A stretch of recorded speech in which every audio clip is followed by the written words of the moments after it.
오늘 말씀은 이사야서 30장 말씀을 우리가 함께 묵상해 보려고 합니다. 오늘 이사야서 30장 말씀에 보면 환난의 떡과 고난의 물을 먹어야 하는 순간에도 라는 말씀의 제목을 이제 함께 은혜를 나누려고 하는데요. 우리가 성경을 보면 성경에서는 떡과 물에 대해서 참 언급을 많이 합니다. 떡과 물에 대해서 그 이유는 여러 가지가 있겠죠. 그 당시에 그 지역의 사람들이 살아가기 위해서 필수적인 양식이니까.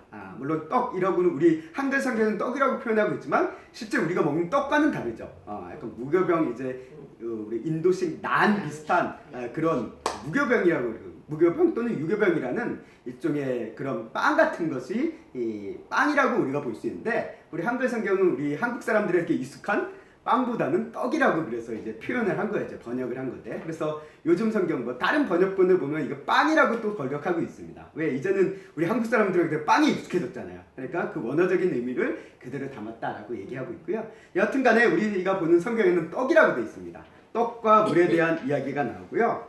떡과 물은 말 그대로 어떤 의미를 갖고 있느냐? 실제적으로 우리가 먹는 떡, 먹는 빵, 물을 의미하는 것일 수도 있지만, 동시에 우리 생물이, 특히 인간이 살아가기 위해서 절대적으로 필요한 양식, 그리고 식수를 대표하는 가장 상징적인 의미의 그런 양식이다라고 우리가 볼 수 있습니다. 그래서 하나님께서 떡과 물을 얘기하는 게 단순히 실제적인 떡과 물을 얘기하는 것이 아니라, 우리 인간이 살아감에 있어서, 우리 생물이 살아감에 있어서 반드시 먹어야 되는, 그것이 없으면 죽어야 되는 그런 양식 같은 것을 상징적으로 표현하는 그런 표현일 때도 있습니다. 그래서 우리가 먹을 양식인 떡이라고 표현하고 있긴 한데, 이 떡과 먹을 물이 없으면 우리는 죽습니다. 한마디로. 오늘날은 음식의 종류도 다양하고 음료의 종류도 다양하지만 결국 본질은 뭐냐? 양식과 물이 없으면 사람은 죽는다라는 거예요. 이건 사람뿐만 아니라 이 땅의 모든 생물들이 마찬가지입니다. 먹을 음식이 있어야 되고 마실 물이 있어야지 살아갈 수가 있습니다. 그래서 우리가 애굽을 나온 이스라엘 백성들, 출애굽한 이스라엘 백성들이 광야에서 시도 때도 없이 먹을 물과 마실 물에 대해서 불평을 한 이유가 심심해서 그런 게 아니에요. 여러 가지 그들의 어떤 심정의 상태, 하나님께서 보시는 영적인 상태에 대한 문제도 있지만, 그들이 불평한 이유는 뭐냐? 근본적인 이유는 뭐냐? 그게 없으면 본인들이 죽기 때문에 그래요. 먹을 물이 없고 먹을 음식이 없고 마실 물이 없으면 결국은 자신들이 어떻게 된다는 거 압니까? 죽는다는 걸 알아요. 그러니까 그게 불안한 거예요. 그러니까 하나님 앞에 불평을 할 수밖에 없었다는 것입니다. 왜 우리를 이런 먹을 음식도 양식도 얻을 수 없는 험난한 곳에 끌고 와서 이렇게 힘겹게 만드느냐라는 그 불안함과 두려움에 대한 어떻게 보면 이런 표현이다라고도 우리가 생각해 볼 수 있다는 것이죠. 근데 그렇기 때문에 떡과 물이라는 것은 우리 인간에게, 생물이라고 하지만 우리는 인간이라는 측면에서 성경은 얘기를 했으니까 우리 인간들에게는 반드시 필요한 것입니다. 먹어야 되는 음식입니다. 잠시 안 먹을 수는 있어요. 근데 평생 안 먹을 수는 없습니다. 안 먹으면 죽으니까요. 그런데 오늘 말씀을 보면 이 떡과 물에 대해서 얘기하는데, 특별히 어떤 떡과 물에 대해서 얘기하고 있냐면 환난의 떡과 고난의 물이라는 표현을 쓰고 있다는 거예요. 자, 떡과 물은 반드시 우리가 먹어야지 살 수 있는 겁니다. 그런데 그것이 환난의 떡이라고 한다면, 고난의 물이라고 한다면 과연 먹고 싶을까요? 먹어야지만 산다는 건 알지만 그 떡이 환난의 떡이고 고생의 물이라고 한다면, 우리 흔히 이런 말이 있잖아요. 눈물 젖은 빵을 먹어봤냐? 하고 이런 얘기를 하잖아요. 그게 뭡니까? 실제 그 빵이 특별한 게 아니라 그 당시의 상황이, 내 인생의 상황이 너무나 힘겨워서 슬퍼서 눈물이 흘러서 그것이 빵을 적셔서 그 빵을 먹을 수밖에 없었다라는 그런 힘겨운 상황을 얘기하는 거잖아요. 그런 표현인데, 여기서 얘기하는 환난의 떡과 고생의 물이라는 것도 특별한 떡과 물이 아니라 그 사람을 둘러싸고 있는 상황 자체가 환난과 고생이라는 거예요. 고난이라는 거예요. 그 가운데서 먹긴 먹지만 그 먹는 것이 기쁨이 아니고 환난이고 고난 속에서 먹고 있는 힘겨운 상황을 표현한다라고도 우리가 볼 수 있다는 것입니다. 자, 오늘 이 환난과 고난의 물을 마시는 사람, 어떤 사람들일까요? 오늘 19절 말씀에 보면 이렇게 시작을 합니다. 19절 말씀에 보면 시온에 거주하며 예루살렘에 거주하는 백성아 라는 말로 시작을 합니다.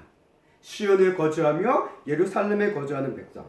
자, 이게 문자 그대로 본다면 시온은 뭘 상징하니까 예루살렘을 이제 이야기합니다.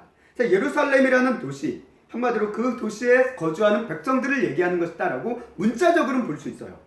그래서 오늘날 우리를 본다면 뭐 인천에 거주하는 사람, 김포에 거주하는 사람, 강남에 사는 사람, 뭐 이런 지명적인 의미로서 거주지를 나타내는 의미가 될 수도 있습니다.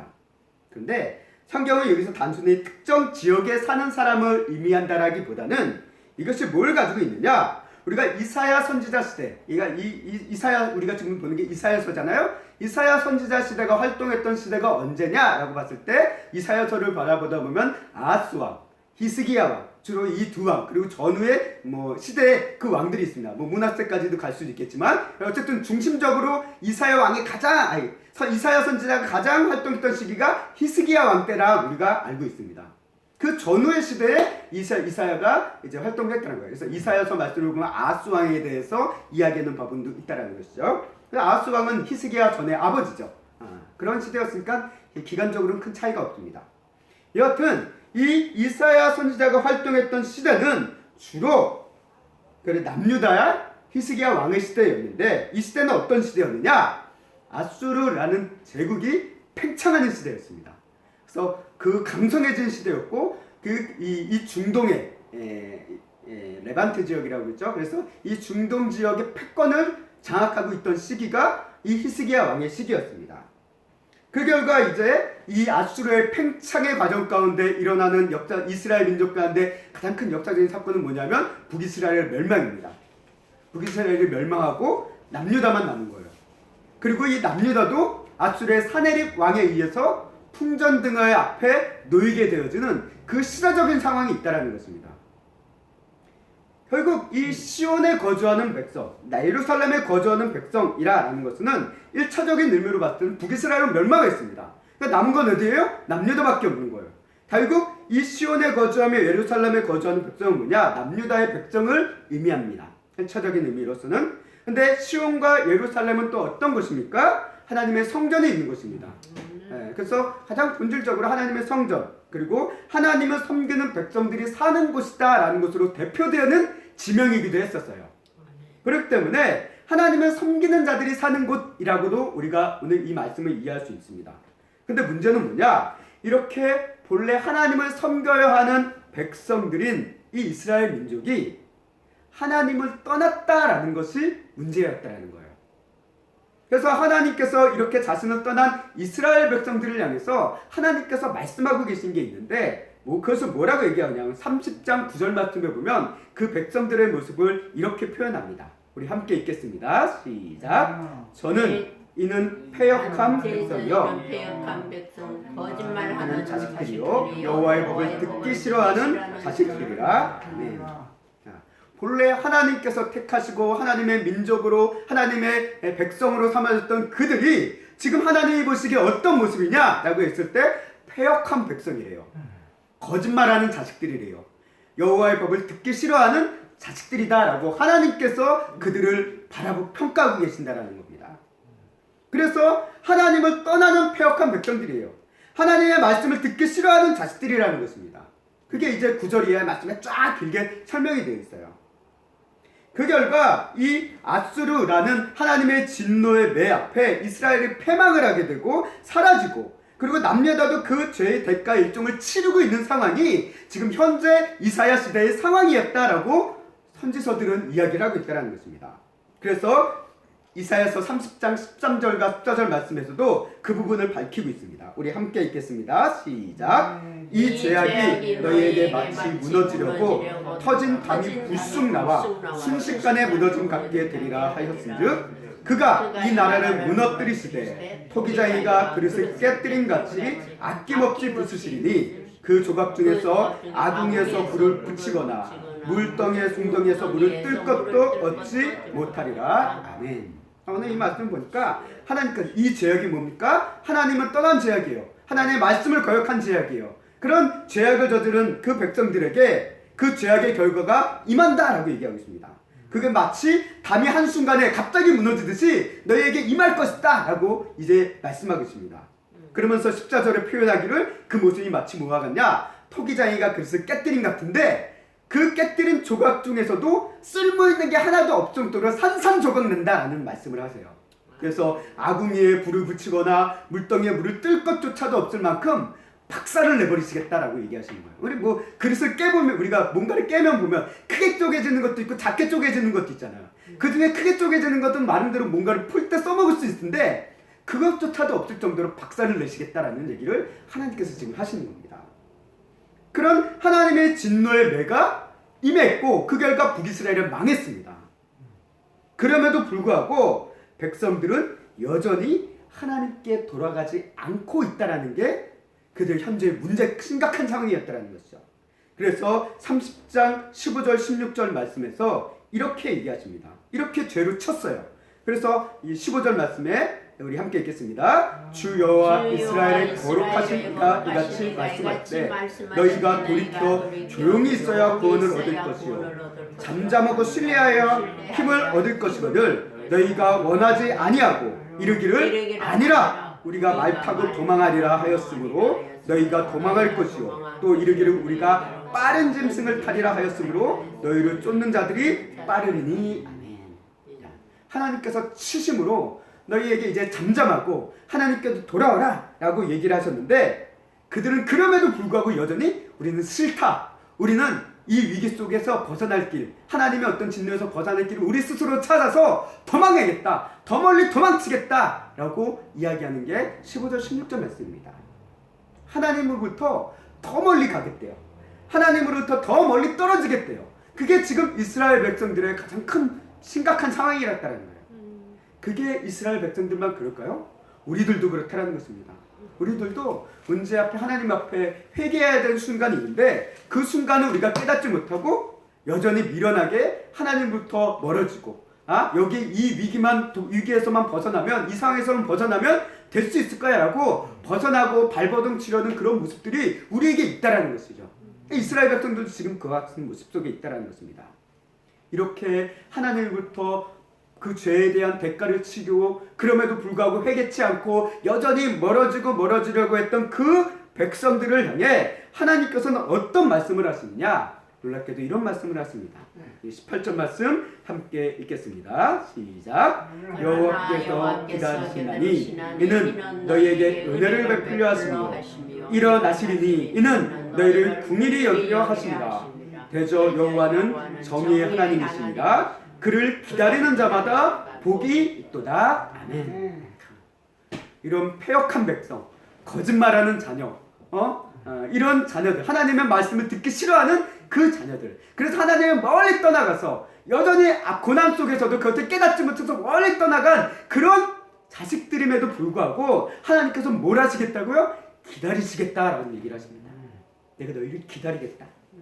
왜 기다리십니까? 은혜를 베풀려고 기다리신대요. 너를 긍휼히 여기시려고 기다리신대요. 이게 하나님이시라는 거예요. 그 기다리시는 하나님. 우리가 이 예수님은 이 모습을 탕자의 비유를 통해서 매우 잘 표현하셨잖아요. 기다리시는 하나님.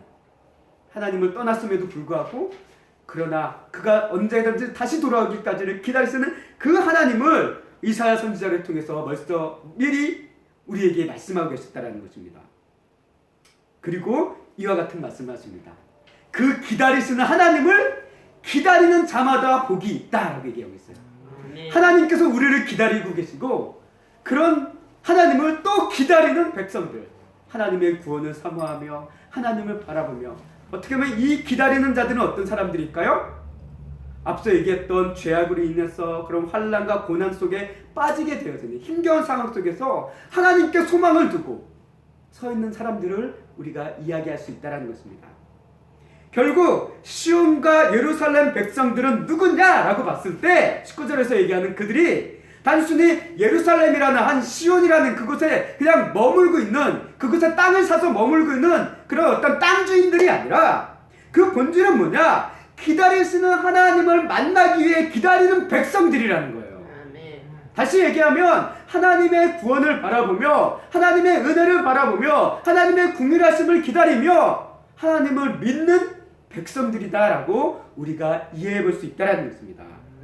단순히 남유다 백성, 지금 예루살렘의 거주자가 아니라 패역한 백성들이 돌아오시기 원하시는 그 기다리시는 하나님을 만나기 위해 이제 기다리는 우리들, 그 성도들, 그런 사람들을 이야기한다라고 우리는 오늘 말씀의 흐름 속에서 발견하게 된다는 것입니다. 그리고 이것을 우리가 신약의 관점에서 본다면 바로 무엇이냐? 믿음의 사람들이고 그리스도인들이다라고도 표현해 볼 수 있습니다. 자, 이렇게 믿음의 사람들을 향해 하나님께서는 뭐라고 얘기하십니까? 은혜를 베푸실 것이다, 응답을 주실 것이다 라고 19절에서 얘기했어요. 하나님을 기다리고 그 기다리시는 하나님을 기다리는 사람들, 참 표현이 절묘해요. 하나님께서는 기다리시는데 그 하나님을 또 기다린다. 이런 하나님을 우리가 바라는 그들을 향해 하나님께서 응답해 주시고 하나님께서 은혜를 베푸실 것이다 라고 19절에 얘기합니다. 그런데 그것이 이제 20절로 넘어가면 우리에게 좀 당혹스러운 얘기가 갑자기 등장해요. 그건 뭐냐? 20절 말씀에 이런 말씀이 있습니다. 우리 다시 한번 읽어보도록 하겠습니다. 시작. 비록 주님께서 너희에게 환난의 빵과 고난의 물을 주셔도 다시는 너희 스승들을 숨기지 아니하실 것이니 내가 너희 스승들을 직접 뵐 것이다. 아멘. 이건 세번역으로 된 부분인데요. 자, 우리가 앞에 부분만을 보면 뭐라고 얘기했습니까? 주님께서, 하나님께서 우리에게 환난의 빵과 고난의 물을 주신다라고 얘기하고 있어요. 주신다. 우리가 개혁성과 우리가 쓰고 있는 개혁 개정에는 앞에 비록이라는 말이 없어요. 그래서 꼭 마치 하나님께서 의도적으로 환난의 빵과 고난의 물을 그냥 계속 주시는 것처럼 우리가 오해할 수 소지가 있지만, 이게 세번역이라든가 다른 성경에 보면 이게 비록이라는 말이 있어요. 비록. 이건 뭡니까? 항상 그런 건 아니지만 우리에게 환난의 빵과 고난의 물을 먹는 순간이 있다라는 거예요. 있을 수 있다라는 겁니다. 하나님께서 그런 고난을 허락하실 때가 있다라는 거예요. 그 고난의 이유에 대해서는 몰라요. 왜 우리에게 이런 고난을 주시고 겪게 하시는지 우리는 모릅니다. 그러나 분명한 건 그런 때가 있다라는 거예요. 우리가 성경을 봤을 때 욥기도 그렇잖아요. 욥도 왜 내가 이런 고난을 당했는지 모르겠다라고 얘기하잖아요. 그 이유는 아무도 모릅니다. 성경에 보서 이제 하나님과 사탄과의 어떤 천상회의를 통해서 결정된 거다라고 얘기했지만, 그 가운데서도 하나님께서 그 과정 가운데 어떤 마음으로, 어떤 생각으로 고난에게 욥에게 고난을 허용했는지까지는 우리는 좀 더 구체적으로 만밀하게 알 수는 없어요. 그럼에도 불구하고 분명한 건 뭐냐? 성도의 삶에는 환난의 빵과 고난의 물을 먹고 마셔야 되는 순간이 올 때가 있다라는 거예요. 그런 순간이 있을 수 있다라는 것입니다. 우리가 예수를 믿는 그리스도인으로 사는 것이, 그렇게 시작한다는 것이 고생 끝 행복 시작이다 라고 생각하는 사람도 있겠지만, 그래도 신앙생활을 해주시고 말씀을 배워줬던 분들이라면 그런 게 아니다라는 것을 알고 계십니다. 알고 있어요. 예수를 믿어도 여전히 우리의 삶에 힘겨운 순간들이 있습니다. 아픔의 순간들이 있습니다. 괴로움의 순간들이 있어요. 예수님의 믿음에도 불구하고 환난의 떡을 씹어 먹어야 될 때가 있습니다. 고난의 물을 먹기 싫어도 마셔야 되는 순간들이 있어요. 환난의 떡이라는 게 우리가 오늘 아침에 먹었던 송편처럼 맛있겠습니까? 송편은 달고 맛있죠. 환난의 떡은 이게 어떤 떡이신지 모르겠지만 한마디로 맛없는 떡이에요. 고난 속에서 먹는 음식이 뭐가 맛있겠습니까? 아무리 진수성찬이 사려져 있어도 고난과 괴로움 속에서 먹는 음식은 맛없을 거예요. 마치 모래를 씹는 것 같을 겁니다. 아멘. 고생의 물이 시원하고 달겠습니까? 아니요. 마시기 편하지도 않고 먹어도 씁쓸하기만 하고 넘어가지도 않을 겁니다. 그게 환난의 떡과 고난의 물이라는 것입니다. 이런 환난이 우리에게 올 수 있다는 거예요. 저와 여러분들의 인생 가운데 예기치 못한 환난과 고난, 안 오면 좋겠죠. 그런 게 없으면 가장 좋을 건데, 오늘 말씀이 얘기해요. 하나님께서는 그런 환난을 우리에게 주실 때도 있다라는 거예요. 허용하실 때도 있다라는 거예요. 그래서 예수님, 우리 신약에도 보면 그런 말씀이 있잖아요. 우리가 고난당할 때가 있고, 그러나 고난당할 때쯤에 피할 길을 또한 주신다. 우리가 감당치 못할 시험당은 허락지 않으시지만, 그러나 시험당할 중에 또 피할 길을 주신다라는 이 말씀은 뭡니까? 감당치 못할 시험은 주시지 않지만, 그건 이 말씀 자체로 보면 우리에게 시험이 있다라는 거예요. 다시 얘기하면 환난과 고난이 우리에게 있다라는 것입니다. 예수님도 그 얘기를 하셨어요. 예수님 자신을 믿으면 이 세상 가운데서 고난을 당할 것이다 라고도 얘기하셨습니다. 우리에게 뭐 예수님을 믿는 믿음 때문에 오는 고난도 있지만 그게 아니라 하더라도 우리 인생 가운데 믿음의 유무한 관계없이 오는 환난과 고난들이 분명히 있다라는 것입니다. 그 순간 우리의 모습은 같이 무엇이냐? 거센 바다를 뚫고 나가는 항해하는 배로 비유해 본다면 마치 나아갈 곳을 모르는 배, 그런 배는 뭡니까? 항해하는 것이 아니라 표류하는 거예요. 우리가 환난과 고난의 순간이 오면 우리 스스로는 우리의 인생이 어떤 느낌이냐면 항해하는 것이 아니라 마치 표류하는 것 같은 느낌을 받을 때가 있습니다. 그게 뭡니까? 내 목적지가 어딘지 모르겠다는 거예요. 내가 가고 있는 방향이 맞는지 옳은지를 우리는 모르겠다는 거예요. 우리가 환난과 시련이 고난이 없을 때는 그래도 내가 가고 있는 길이 그래도 맞게 가지고 있다라고 우리는 생각을 해요. 그렇게 느껴지면 갑니다. 근데 어려움을 당하면, 힘든 일을 당하면 어떻습니까? 지금까지 내가 온 게 제대로 온 건지를 모르겠어요. 여기 지금 또 나가고 있는 게 지금 방향이 맞는지를 내가 모르겠어요. 방황한다라는 거예요. 표류한다라는 것입니다. 그게 오늘날 우리의 모습이라는 것이죠. 항해하는 것과 표류하는 것의 가장 큰 차이는 뭐냐? 내가 나아갈 방향을 알고 또 그것이 그 방향에 따라 나아가고 있느냐, 아니면 방향 없이 그냥 여기저기 흘러가고 있느냐, 이게 가장 큰 차이겠죠. 근데 오늘 말씀을 보면 이런 말씀이 있습니다. 하나님께서 환난과 고난의 떡을 허락하시는 순간이 있지만 그 순간 속에 무엇을 우리에게 주시겠다, 무엇을 결코 감추지 않겠다라고 얘기하고 있습니까? 오늘 말씀에 보면 스승들을 감추지 않겠다라고 얘기합니다. 스승. 결국 하나님께서 우리에게 주신 복이란 환난과 고난이라는 복이 아니라 환난의 빵과 고난의 물이 우리에게 주신 복이 아니라 그런 상황 속에서 우리에게 주신 진정한 복은 뭐냐? 우리에게 스승을 주신다는 거야. 스승을 주신다는 거. 이 스승, 우리의 스승이 무엇일까? 라고 했을 때 이 스승이 우리에게 가르쳐주는 것은 뭐냐? 30장 21절과 22절 말씀에 보면 이 스승이 어떤 얘기를 하느냐? 우리 21절, 22절 함께 읽겠습니다. 시작! 너희가 오른쪽으로 치우치든지 왼쪽으로 치우치든지 내 뒤에서 말소리가 내게 들려 이르기를 이것이 바른 길이니 너희는 이리로 가라 할 것이며 또 너희가 너희 조각한 우상에 입힌 은과 구워 만든 우상에 올린 금을 더럽게 하여 불결한 물건을 전진같이 던지며 이르기를 나가라 하리라. 아멘. 자, 두 가지 얘기를 하고 있는데 이 스승이 하는 첫 번째 말씀은 뭐냐면 우리에게 바른 길을 가르쳐 주신다는 거예요. 그래서 21절 말씀에 내가 오른쪽으로 치우치는지 왼쪽으로 치우치는지 그때 어떤 얘기를 합니까? 말소리가 우리에게 들려 이것이 바른 길이 너희는 이리로 가라 라고 얘기합니다. 바른 길을 가르쳐 주신다는 거예요. 이 스승이 그런 역할을 하신대요. 두 번째 역할은 어떤 조언을 하시냐? 22절 말씀에 얘기하죠. 바로 죄를 떠나는 길을 우리에게 가르쳐 주신다는 거예요. 아멘. 이것이 죄고 이것이 잘못된 거 이것이 불결한 것이고 거기서부터 나가라 라고 두 가지를 얘기하신다는 거예요. 결국 환난과 고난 속에서 우리가 길을 잃지 않고 표류하지 않고 바른 길을 갈 수도 인도해 주시는 그 스승을 하나님께서는 우리에게 다시는 감추지 않고 그분을 우리가 볼 수 있게 할 것이다 라고 하나님께서 말씀하고 계신다는 것입니다. 아멘. 그렇다면 이 스승이 도대체 누구냐?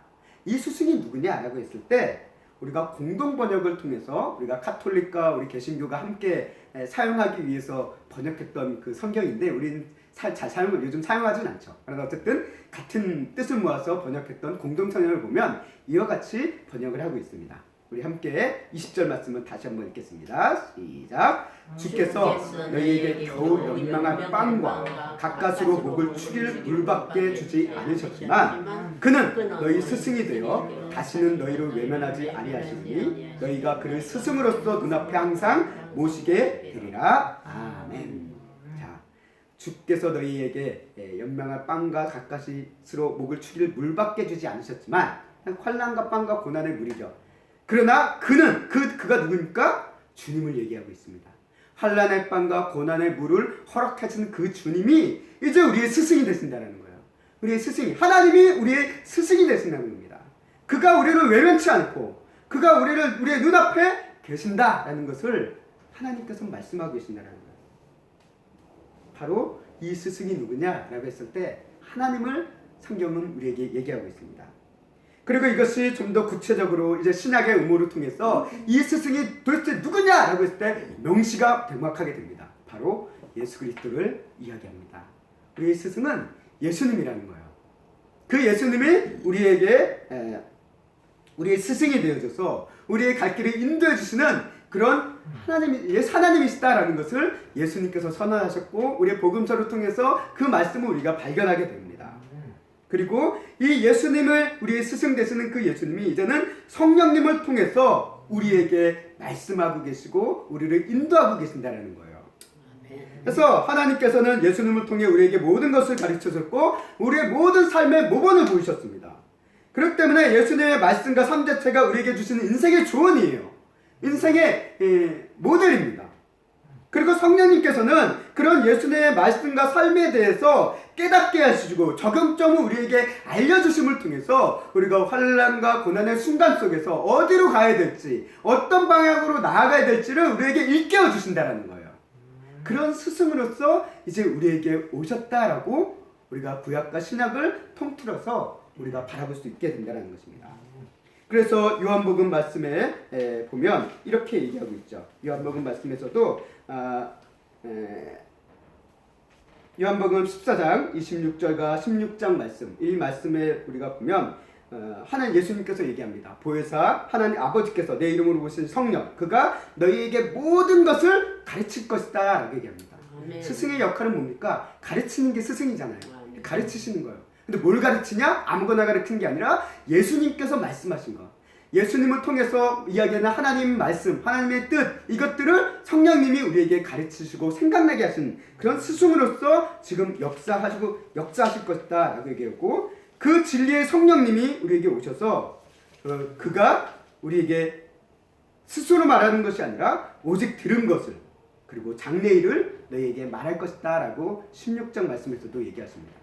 성령님이 들으신 게 뭡니까? 하나님께 들은 것, 또 예수님을 통해 이야기한 것, 이것들을 우리 성령님이 우리에게 전달해 주신다는 것입니다. 그것이 바로 하나님께서 주신 그 은혜이고 또 축복이다라는 것을 오늘 성경은 우리에게 이야기합니다. 우리의 삶 가운데 정말 환난과 고난이 없으면 가장 좋지만 험하고 악한 세상에서 환난과 고난은 우리의 삶에 늘 있습니다. 우리가 의도치 않더라도 우리의 죄 때문에 오는 환난과 고난도 있지만 우리가 그것과 무관하게 정말 세상의 악함 때문에 세상의 험난함 때문에 오는 고난도 있습니다. 그런 고난 속에서 우리가 결국 그러면 고난과 환난인 것은 우리 뜻대로 피하고 우리 뜻대로 건너뛸 수 있는 게 아니에요. 결국 우리는 환난과 곤란이 우리의 인생 속에 있을 수 있다라고 한다면 그 다음에 우리가 그런 중요한 것은 무엇일까요? 우리가 환난과 고난 속에서 어떻게 해야 될 것인가, 무엇을 하며 나아가야 될 것인가가 우리에겐 가장 큰 고민이고 또 그 환난과 고난 속에서 우리가 가지는 생각일 겁니다. 그래서 우리가 환난과 고난을 당하면 인생의 어떤 문제를 만나면 우리 사람들은 어떻습니까? 항상 누군가로부터 조언을 받으려고 그러잖아요. 그래서 인생 어떤 선배를 찾아간다든지 전문가를 찾아가서 상담을 한다든지 심지어는 뭐 그것도 아니면 무당에 찾아가가지고 내 인생의 앞길 좀 알려달라고 매달리잖아요. 그런 모습이 우리에게 있다는 것입니다. 그래서 대표적으로 사울왕도 그랬잖아요. 사울왕도 어려운 일을 당하자 자기의 인생이 이 환난과 같이 어디로 나아가야 될지 모르고 표류하는 것 같은 자신 인생 속에서 내가 나가야 될 방향을 알고 싶다라고 해서 어떻게 합니까? 신접한 자를 찾아가지고 죽은 사무엘까지 불러올 정도로 뭐 인생의 그 길을 알기 위해서 그런 고민했던 그 사무엘의 모습을 통해서도 우리도 마찬가지입니다. 평소 때도 그렇지만 어려움과 힘겨운 일이 있을 때 우리는 우리의 이 길을 제시해 줄 분, 우리가 나아갈 때 어떤 방법과 방향을 제시해 줄 그런 스승을, 조언자를 우리는 찾는다라는 거예요. 그리고 그분이 바로 우리 주 예수 그리스도다라고 성경은 우리에게 일깨워주고 있다는 사실입니다. 비록 우리 하나님께서는 우리에게 이 땅에 사는 우리에게 환난 떡과 고난의 물을 주시는 힘겨운 순간들을 허용하실 때가 있습니다. 그러나 그 상황 속에서도 하나님께서는 결코 가리지 않고 감추지 않고 빼앗지 않는 것이 있는데 그건 뭐냐? 우리의 스승 되시는 하나님을 예수 그리스도를 결코 가리지 않고 감추지 않을 것이고 보이게 하실 것이다 라고 얘기합니다. 그래서 성경은 얘기하잖아요. 예수님에 대해서 임마누엘이다 라고 얘기합니다. 우리와 함께 하시는 하나님이다 라고 얘기하십니다. 예수님도 얘기하셨습니다. 너희가 세상 끝날까지 내가 너희와 항상 함께 하겠다라고 예수님께서 말씀하셨습니다. 왜요? 그냥 옆에 그냥 붙어있고 심심해서 붙어있으려고요? 아니요. 우리의 인생, 이 세상 가운데서 우리의 연약한 인생에게 은혜를 베풀고 긍휼히 여기시며 환난과 고난 속에 떨어졌을 때 우리를 구원해 주시고 우리의 갈 길을 제시해 주시고 방향을 안도해 주시기 위한 선한 목자 되시는 주님이기 때문에 우리와 함께 하신다라는 것입니다. 그런 스승으로서 우리의 좋은 자로서 함께 하시는 분. 그래서 예수님과 성령님을 뭐라고 얘기합니까? 보혜사라고 얘기해요. 보혜사. 그래서 예수님 자신을 보혜사라고 표현하지 않지만 예수님께서 성령이 오심에 대해서 또 다른 보혜사라고 표현을 하세요. 그러니까 그것은 자신도 보혜사였다라는 것을 얘기하고 있죠. 그래서 성령님과 예수님은 그런 우리의 인생의 스승 되시는 분이시다라는 것을 요한복음에서 또 우리에게 분명히 밝히고 있다는 사실입니다. 그렇기 때문에 이제 우리의 삶을 살아가는 우리는 이 스승 되시는 주님의 말씀과 인도하심에 귀를 기울여야 된다는 거예요. 그분이 어떤 말씀을 하시는지, 그의 인생 가운데 우리에게 말씀하시는 바른 길이 무엇인지를 우리가 그것을 알기 위해 귀를 기울여야 된다는 거예요. 그러니까 주님의 말씀을 듣는 것이 쉬운 일은 아닙니다. 네. 주님의 말씀은 흔히 얘기한 세미한 음성으로 말씀하시는 거예요. 그 세미한 음성이 우리에게 제대로 들렸으면 정말 천주를 울리는 음성같이 쾅쾅 울리면서 들리겠지만 그분의 음성 자체는 어떻게 보면 너무나도 고요하고 잠잠하게 들린다는 거예요.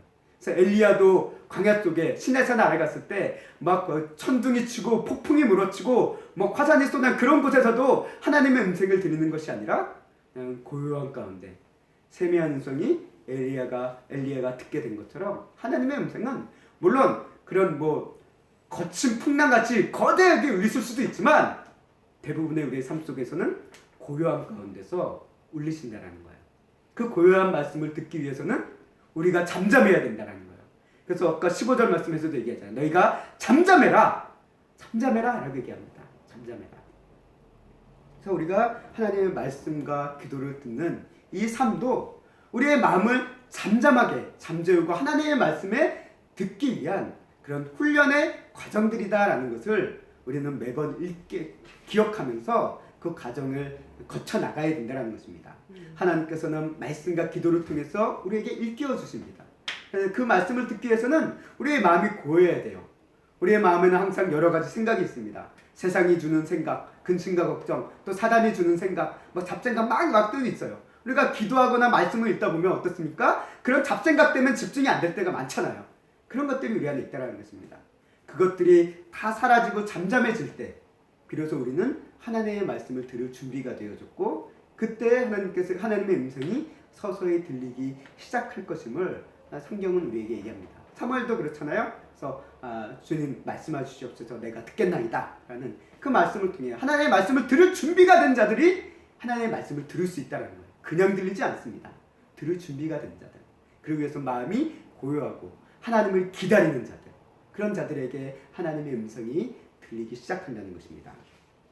이를 위해서 우리 귀한 성도님들 말씀과 기도에 늘 함께하며 또 말씀과 기도를 통해서 하나님 앞으로 고요히 나아가고 그를 통해서 하나님의 음성, 우리의 스승 되시는 주님께서 말씀하시고 인도하시는 그 길과 조언을 우리가 깨닫고 또 나아갈 수 있는 귀한 성도님들이 되시기를 간절히 원합니다.